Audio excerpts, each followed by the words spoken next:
High hi guys, আমরা ঈদের নামাজে যাচ্ছি এখন।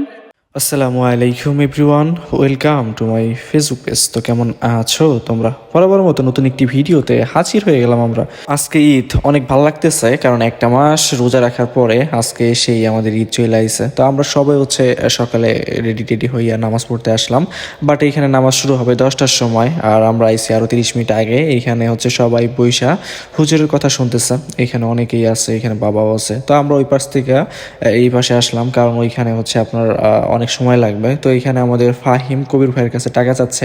ঈদের মজাই অন্যরকম, মানে আপনার বয়সে যারা ছোট তারা সবসময় আপনার কাছে সালামি যাবে, ভাইয়া সালামি দাও। এইখানে কবির ভাই সালামি দেখাইতেছে যে আমার কাছে এখন টাকা নাই, তোমাকে একটু পরে দিব, বাট এখানে ফাহিম মানবে না।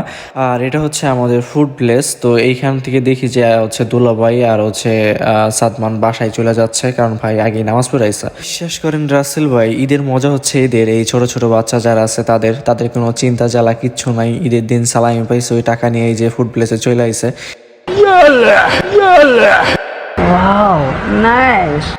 ভোম ভোলা আলহামদুলিল্লাহ। কবির ভাই অনেক দিন পর মাথায় টুপি দিছে, এটা দেখে আমি রীতিমতো অবাক। বিশ্বাস করেন রাসেল ভাই, এই ছেলেটাকে আমি জানি না, বাট এখান থেকে কবির ভাই খাই ফেলছে। যেহেতু আমরা ভণ্ড, সেক্ষেত্রে আমরা সামনে বসি না, একদম লাস্টে বসি, কারণ ওই জায়গাটাই আমাদের জন্য পারফেক্ট। এইখানে আমাদের সৈকত চলে আইছে নামাজ পড়ার জন্য। তো আমরা সবাই একসাথে বসে নামাজ পড়বো।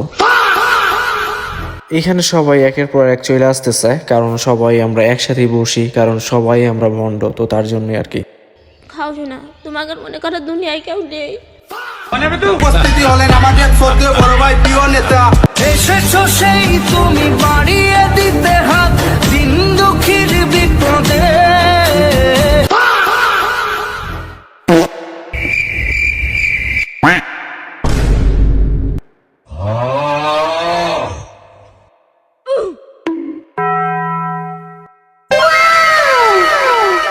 তো এইখানে ভাই সবাই চলে আইছে, আর আমি ওদের কাছে সালাম নিলাম, কারণ আমার কাছে টাকা পয়সা নাই, কারণ ওরা বড় লোক, আমি ফকিন্নি।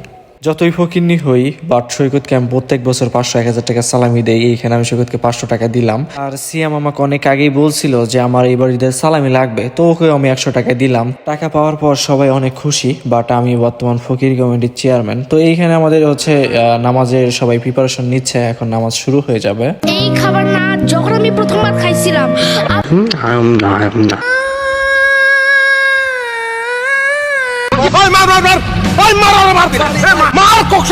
তো এইখানে অনেক দুষ্টুমি হইলো, অনেক মজা হইলো। তারপরে নামাজটা শেষ হয়ে গেছে। তো নামাজ শেষ হওয়ার সাথে সাথে অনেকেই চলে যাচ্ছে, বাট আমরা এখানে এখনই যাব না, কারণ আমাদেরকে করা লাগবে, মোনাজাত করতে হবে। অনেকেই মোনাজাত না করে চলে যায়, কারণ এদের সময়ের খুব দাম। তো এখানে আমার স্টেপের জুতা আছে, আমি দেখতেছি কেউ নেয় কি নেয় না।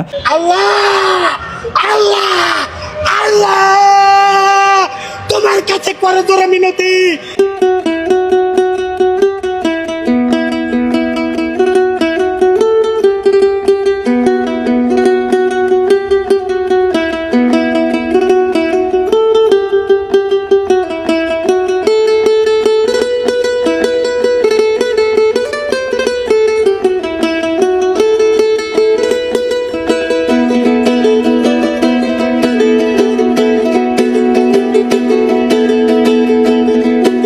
তারপর আমি চলে আসলাম বাইকের কাছে। তো বাইক নিয়ে আমাকে যাইতে হবে, আর এটা ভাইয়ের গাড়ি। তো আমরা চলে আসলাম মিজানুর কাকার দোকানের সামনে। আমাদের বাজারের মধ্যে সব থেকে পপুলার বা জনপ্রিয় দোকান এইখানে মিজানুর কাকার দোকান আছে, আর একটা জাইদুল কাকার দোকান। আর ঈদের দিনে এখানে সব থেকে বেশি সেল হয়, এইখানে সবাই আসে, এখানে খুবই উন্নত মানের জিনিসও পাওয়া যায়। তো এইখানে আমরা অপেক্ষা করতেছি, আর এটাতে আমাদের ছোট বোন সাবিলা গোষ্ঠী মারছে। রাসেল ভাই এই দেখেন আমাদের নীরব কি জানি একটা কিনে নিয়ে আইসা। বক্স করার সাথে সাথে আপনি পেয়ে যাবেন একটা সার্টিফিকেট, যেটার কোনো মূল্য নাই, যেটা কেউ পড়ে না, সবচেয়ে অকার্য একটা জিনিস। তারপর এটা লেজার লাইট, এটা দিয়ে আপনি লাইট মারতে পারবেন। দ্য ওনার ইজ কবির ভাই। কবির ভাইয়ের মুখে হতাশ, কারণ টাকা পয়সা নাই, সে এখন স্পিড বাজেট দিচ্ছে আমাদেরকে। বিশ্বাস করেন রাসেল ভাই, অনেক সুন্দর পরিকল্পনা ছিল যে কোথাও ঘুরতে যাব, বাট আকাশের যে পরিস্থিতি তা মনে হয় আর যাওয়া হবে না। তো এখন বাসায় যাব, তারপর দেখি কি করা যায়। তো thank for watching and waiting for next video.